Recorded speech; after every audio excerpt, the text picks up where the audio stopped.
Hello, mic check. 1, 2, 3. Mic check. Hello.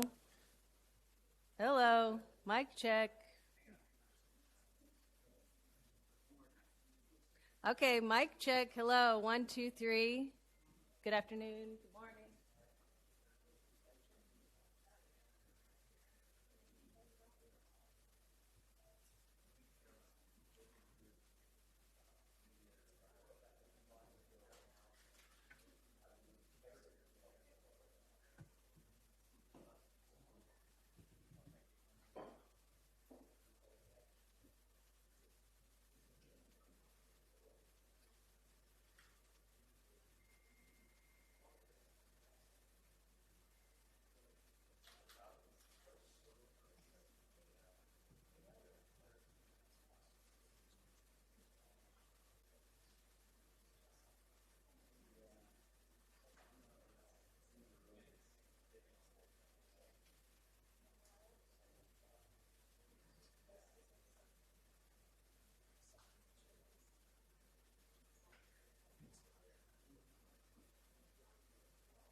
Good morning, and thank you all for joining us.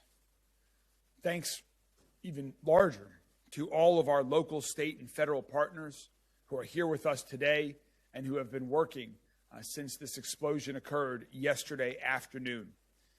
I went to the scene yesterday afternoon and saw all of our amazing first responders and partner agencies working hard, working together, risking their lives to ensure that the scene was safe, that we rescued as many individuals as possible so that everyone who was impacted was safe and would be protected.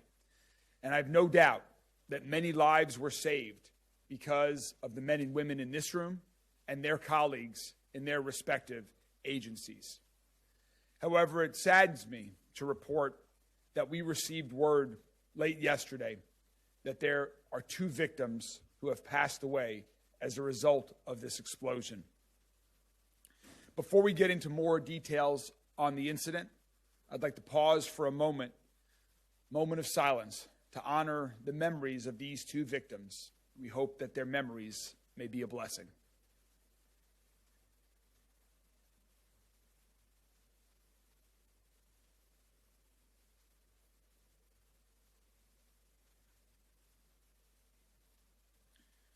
Thank you very much. And I want the families of the two victims to know that the hearts of all Louisvillians are with them. We will be here to support them, to keep them strong during this difficult time as they face challenges in the days, weeks, and months ahead. I know that there have been some reports about one of the victims' names. The families of both of the victims have asked at this time to please respect their privacy, and so we are encouraging the media to comply with the victims' families' wishes at this time. This is an incredibly sad and tragic incident. These two individuals who have passed went into their job in an ordinary day to provide for their family when the unthinkable happened. The first victim who passed away was transported to U of L Hospital and died as a result of the injuries sustained in the blast. The second victim was found in the rubble. Late last night as Louisville firefighters went back into the building late last night to confirm that everyone had been accounted for. Initially, we had all been told that at the scene by the business, we'd been told by the business that all of the employees were accounted for. Tragically, that was not the case. The Louisville Fire Department is taking the lead, as they have since yesterday, and so to share more information about what unfolded yesterday and what's going on at the scene right now, I'd like to first introduce Chief Brian O'Neill from the Louisville Fire Department. Chief O'Neill. Thank you, Mr. Mayor. So 3 o'clock yesterday afternoon, we started getting multiple 911 calls about an explosion. Firefighters responded to the scene swiftly. We had companies on the scene within about 3.5 minutes. They found an area that had obviously dealt with a tremendous explosion. This was a business that is known to us. Our companies do a very good job of inspecting the first alarm area. They know what's out there. So we knew right away that we were dealing not only with a fire, but also a structural collapse and also a hazardous materials incident. These are 3 disciplines that we all train in, so they were prepared to handle that, but you need to understand that it makes things extraordinarily difficult. We got extra companies to the scene swiftly. The first companies that arrived made a very aggressive interior attack, not only to extinguish the fire, but to search for victims. They assisted several victims with evacuation, and we found one victim that was partially buried. They got in there, took tremendous risk to get to him and get him out. As the mayor mentioned, we did end up having a second victim, so you need to understand that despite any reports that we have, if our firefighters respond to a vacant and abandoned structure, they treat it as if it is occupied, and they search everywhere they need to search. And that's what our firefighters did in this business yesterday. And they continued to search everywhere that was possibly tenable. We're dealing now with an unstable building that has partially collapsed and could collapse further. And we're dealing with an unknown at the time of hazardous materials release possibly. But our firefighters are still going to take that risk and search throughout that building. They searched everywhere that they safely could and did not find anything. As the time went on and we secured the area, it was made evident to us that there was another person that was not found. So our firefighters got back in there, searched into an area into the center of the rubble, found where he was located. Our structural collapse technicians came back out. This is a discipline that has to move very slowly because of the potential for a secondary collapse. They set up shoring and everything to take care of that, and it took several hours to finally get to the victim and dig them out, but we want to make sure that that family has closure and that we have respect for those that we've lost. It was about a little after midnight last night that they got them out. Going forward, when you look at this scene will still be in our control for some time going forward because there's going to be an investigation to exactly what happened. I know many of you are probably concerned, say what actually happened, why did it happen, and I'm going to apologize in advance. We don't have those answers immediately. That is going to be a part of the investigation. We're very grateful that ATF has offered their assistance in this, and they're going to bring a team in to give us assistance. We have a lot of great resources locally, but we are not so... we are humble enough to know that if we can get help, we're going to take it. So that'll be going on through the next couple of days. So we will still be in charge of that site. Air monitoring was set up from the get-go, not only in the immediate area, but the entire vicinity to make sure that we're keeping the community as safe as possible. Throughout this incident and even continuing on, We have not had any issues with air monitoring. We have not found anything that is hazardous or of concern. If there was, we wouldn't have had our firefighters digging through the rubble. So no, we will continue to do that as we go on. And that, as far as causes, as far as anything else going on at the scene, that's all going to be part of the investigation. And I'll pass off now to the Director of Emergency Management, Jody Myman, to talk a little more about that. Thank you, Chief O'Neill. So Chief O'Neill mentioned something about getting inundated with 911 calls. And just to put it into perspective, on Monday, during the same time period, a 30-minute window, we received just under 100 911 calls. And that was a normal day type of number of calls that were coming in. During the same 30-minute period yesterday, it tripled. It was almost 300 911 calls between our admin lines and our 911 calls that came into the 911 center just on the other side of this wall. This obviously became a multi-agency coordination and a coordinated response very, very quickly, not only with our local responders, but our state and federal responders to come in and get through the actual initial part of the incident and then figure out what's next. This posed a lot of challenges. The initial response, they had to avoid debris that was in the road, that was in the neighborhood. You had neighbors that were coming out wondering, obviously, what was going on, confronting the first responders about potential damage that they had with their dwellings. We had a massive amount of power outages. I can't thank our local utility partners, MSD, the water company, and LG&E for all their partnership and their work yesterday. We've been notified this morning that all power has been restored except for the site itself. But again, this posed a lot of challenges. Just getting into the scene with the narrow access of the roadway, with the number of fire apparatus, EMS, police, and all the other responders that were getting in there. So this posed, again, a lot of challenges to all the first responders. We did identify this morning. We initiated a shelter in place. We did knock on doors. We only evacuated about a 1.5 block area to the people that were directly involved, and it was mainly because they couldn't shelter in place because their windows were broken out due to the explosion. So the firefighters, some of the firefighters that weren't assigned inside the building, knocked on doors. We got the people that needed to get out of the area to a certain location where they were safe. We did identify that we did have an issue with our Lens Alert system. It did go out to social media, and it did go out to anyone that's subscribed to the Smart 911 app. But there was what we're leaning towards a human error on the text and emails, and we're looking into that internally here at MetroSafe. Thanks, Jody. Thanks for your and your team's response, along with all the other agencies that are here with us today. In addition to government agencies, when incidents like this occur, there are many other organizations that also play a key role in saving lives and responding to the emergency. And one of our great partners that we are so fortunate to have here in Louisville is U of L Hospital and U of L Healthcare. 12 victims were transported to several local hospitals yesterday. And so I want to thank all of the doctors, the nurses, all of the medical staff that treated these individuals. There is no doubt that between the work of Louisville Fire Department and all of these medical professionals, that lives were definitely saved yesterday. The most seriously injured at the scene were transported to U of L Hospital, our regional trauma center, who does incredible work every day of the year to keep people alive and keep people safe. So for an update from U of L Healthcare, I'd like to welcome Dr. Jason Smith, who runs their trauma center there at U of L Hospital. Dr. Smith. Thank you, Mayor. First of all, I want to say congratulations and thank you to the EMS providers that brought us the patients and for the fire rescue that went in and took care of those patients. One of the most important things you can do in a scene like this is get the patients from the scene to an area where we can have definitive care. And they really did an absolutely outstanding job yesterday. 7 patients were brought to University Hospital yesterday following the incident. One of those was in critical condition and subsequently expired from his injuries yesterday evening. We wound up admitting 4 others. All of those are in stable condition this morning. The remaining 3 were able to be discharged with follow-up from the care. As far as the condition of injuries, overall, we saw a spectrum of injuries, including blast injuries, some thermal injuries, and injuries from falling debris, which is fairly consistent with a site like this.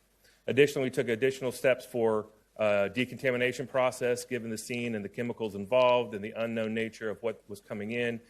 We did undergo, all the patients did undergo decontamination procedures prior to coming into the hospital, and subsequently have demonstrated no significant effects from any type of exposure at the time of this morning when we reevaluated them. So again, I think hats off to the team that went into the building and rescued those folks. They did an absolutely outstanding job, and I appreciate them every day. Thank you.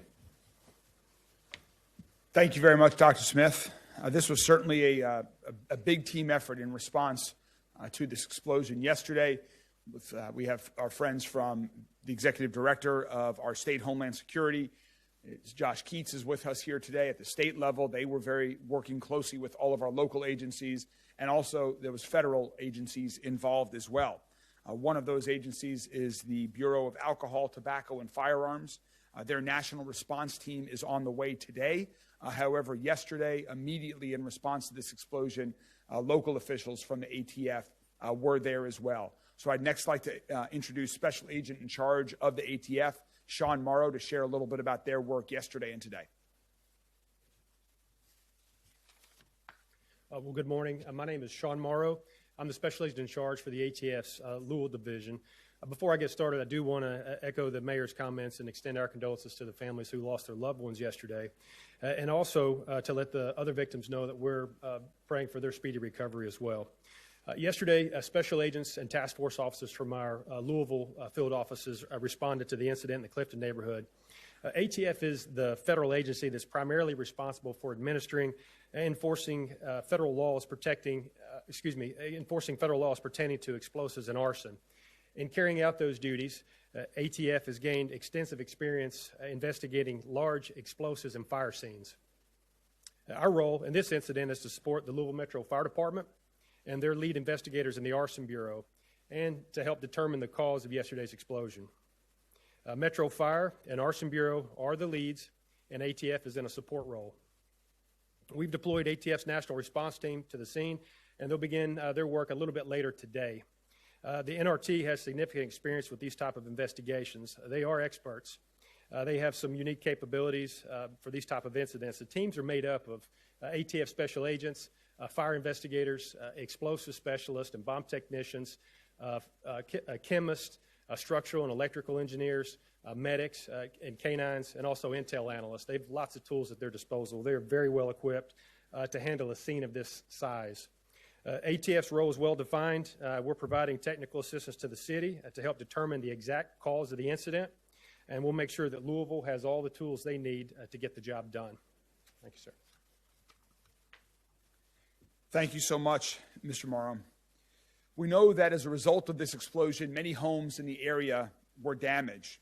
We're asking folks who live around this incident site, around the Payne Street location, and whose homes may have been damaged, please do not remove any debris that's in your yard. Please do not touch any of the damage. We ask that you contact MetroSafe immediately. If you have debris in your yard, if you believe your home has damage, please reach out to us at 574-2117.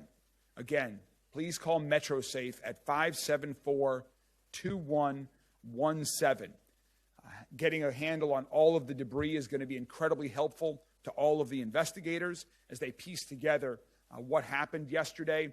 And additionally, if you have damage to your home as well, please call MetroSafe. Of course, you should also reach out to your insurance company in addition to that as well. Some individuals yesterday who lived near the explosion site were displaced as a result of the explosion. I also want to thank the American Red Cross that is with us here today. They were at the hospital yesterday with some of the victims and their families to provide resources to them as they do after disasters such as this. We are incredibly fortunate to have such a strong organization like the American Red Cross here in our city to support individuals who are impacted in times of crisis like this. A few other agencies that are here with us today that have been with us there since the beginning of our first calls received that I want to thank and are here if there are any questions to answer. I want to thank LMPD. LMPD did a fantastic job responding to the scene, ensuring that the scene was safe, and also connecting with the victims, and their victims' advocates have been wonderful with the families of those that have been impacted. We also have the Air Pollution Control District, APCD, is here with us today in case there are any questions. I want to give a special thanks also to Councilman Andrew Owen. Councilman Owen was with us at the scene yesterday. He was providing comfort and speaking with employees that were inside the building at the time of the explosion, and also reaching out to neighbors who were impacted by the explosion to ensure that Louisville Metro government was providing whatever support and resources we could. So again, a giant thanks to Councilman Owen. We're also very fortunate to have great partners from the Greater Louisville Central Labor Council. Todd Dunn, the president of the Greater Louisville Central Labor Council, is here with us today. The Greater Louisville Central Labor Council is reaching out to impacted employees to provide them with some cash support given the impact this has been to their life. This was not a union facility, but still to see the support, to support other working families from the Greater Louisville Central Labor Council is greatly appreciated. Thank you, Todd, to you and your colleagues. Again, just a great reflection of the support that Louisville entire city has in moments of tragedy like this. We're also joined by Metro EMS, who immediately responded to the scene and is with us here today. MSD, that has been with us on the site since yesterday. OSHA is here with us as well. And I mentioned Executive Director Josh Keats from State Homeland Security earlier as well. Finally, I would like to say that we have been in contact with the leadership of the company where this plant did occur. They are not with us here this morning. They did ask me to pass along to express gratitude to all of the first responders who responded and have been impacted by this explosion. They will continue to communicate directly with the media, is our understanding. That is a lot about what we know at this time. We wanted to continue to provide the information that we have as soon as we have it so that everyone is in the know. With that, that concludes our prepared remarks, and we are happy to take any questions that the media might have. Maybe we should just start on the left here, and we'll move across the room. Paul? Who's the lead investigators at Louisville Fire? Yes. Yes. Based on the damage, how confident are you you'll be able to find and determine the cause of this? When you're dealing with a large explosion like this and such a massive amount of destruction, it's going to be difficult. But again, our people are experts in this. We have the assistance of the ATF, and we have, what you're basically trying to do is to reconstruct that as best you can. But I'm not going to sit here and guarantee that we're going to be able to point a finger and pinpoint something exactly. But again, these people are good at what they do, and they're going to come up with some good answers. What hazardous materials were known to be at that location prior to the explosion? Sure. So we have continuous inspections of things in the area. So immediately upon the scene, we knew exactly what they had in that building. But when you're looking at an explosion, we don't know what's been compromised and what hasn't. So that's where our monitoring comes in. So again, we're monitoring the area. We're monitoring not only the air, we're monitoring any of the runoff because the sprinkler systems had activated. We have our fire hoses to help extinguish the fire. We monitor that for any type of other chemicals. We did not find any evidence of any release of anything hazardous, not only in the air, but also that. Now, as far as what they had on scene, it was the typical things that you would expect for a company like that. It was potash, it was aqueous ammonia, which is a diluted solution. It's a few other things that they put in here. But again, this is something that would be typical of any other similar type of company of this type.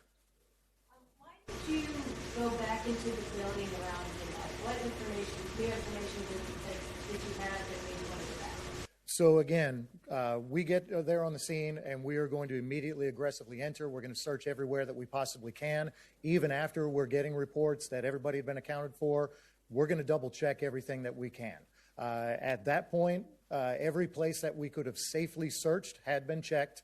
But then we got additional reports at about 7:30 or 8 o'clock last night that there may have been another person unaccounted for. So we sent some of our structural collapse technicians back in there to very carefully search through an area. In an area that was completely covered in rubble, we did find where that victim was. And at that point, again, trying to show dignity for the family and to make sure that we take care of everyone, we sent our people back in. It was about a 3.5-hour process to safely get into that area to get to that person and recover that victim. Can you say anything about what that report is that you got?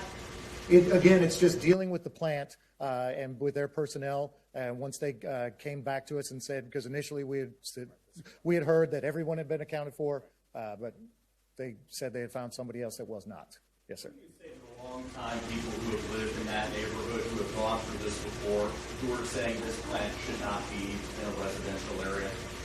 So that's going to be something that's going to have to come through the vet, and that's outside of the purview of the fire chief.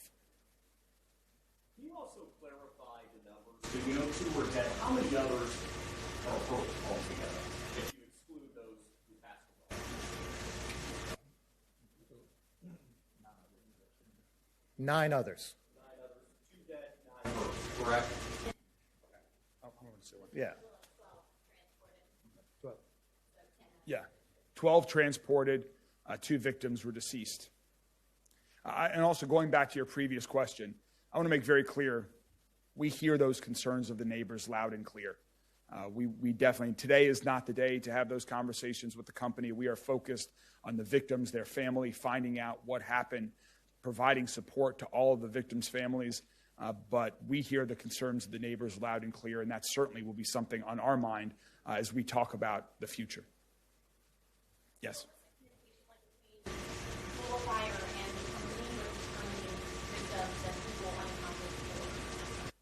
Well, at the scene early on, we were advised that everyone was accounted for. The company was accounting for all of their employees, and as the chief just mentioned, we originally thought, based on the individuals who had been transported to the hospital, along with the other individuals that the company had accounted for, we thought everyone was accounted for until later in the evening, as Chief O'Neill just described.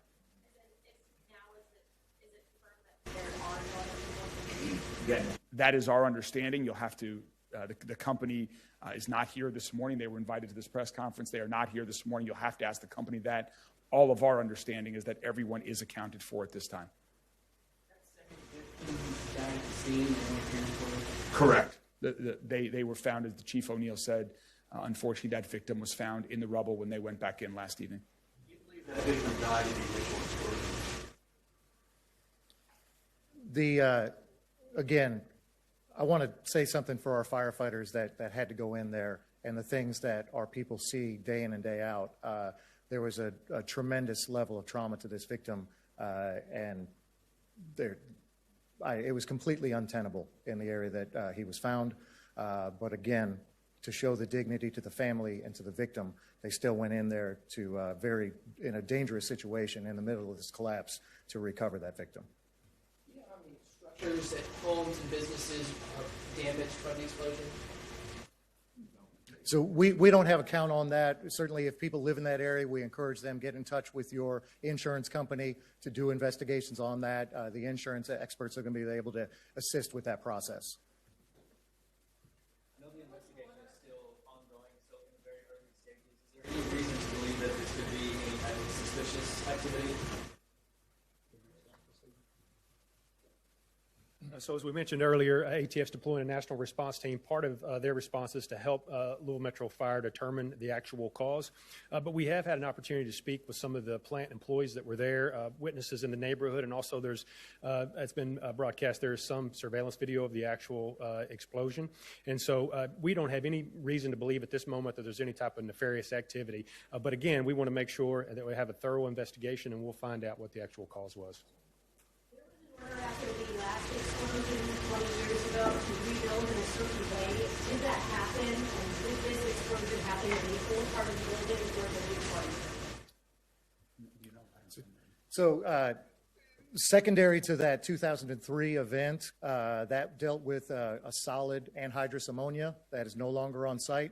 That was not dealt with here. The only thing we can speak to that is that our inspections of that plant over the past several years showed no other issues. As far as the location, I'd have to go back and double check and see the exact locations. Some of the people yesterday near the scene, reporters and also people who live in the area, described a smell and a taste almost when they were there. What was that exactly, and could that be dangerous to the people who experienced that? Yeah, I mean, some of that was just the byproducts of combustion, you know, the fire. And most, if not all, that in the neighborhood went away once that fire was extinguished a very short time after the fire department arrived on site. We did have a fire that was determined a little bit later that ended up just being some grass, where some electrical wires caught some grass on fire that hadn't been de-energized yet, and that was going through the air as well. But, like I said, they had air monitors out, and when we talk about air monitoring, it's not, we've got a very sophisticated system in Jefferson County when it comes to air monitoring. You don't have to necessarily hold an air monitor and a human being walk that through the neighborhood. We can put what's called an area array that the Louisville Metro Health Department as well as the Louisville Fire Department has, where we can put those out strategically in the neighborhood, and we can monitor that back at the command post. So we're monitoring it real time. We don't have to continuously send teams out at various times, and nothing's missed in between those times. So, like I said, between the several agencies throughout Jefferson County, we've got a very sophisticated air monitoring system. So the people who experience that should not feel concerned. No, not at this time. All right, thank you all very much. Thank you all very much. We'll continue to keep you up to date if there's additional information to provide. Thank you.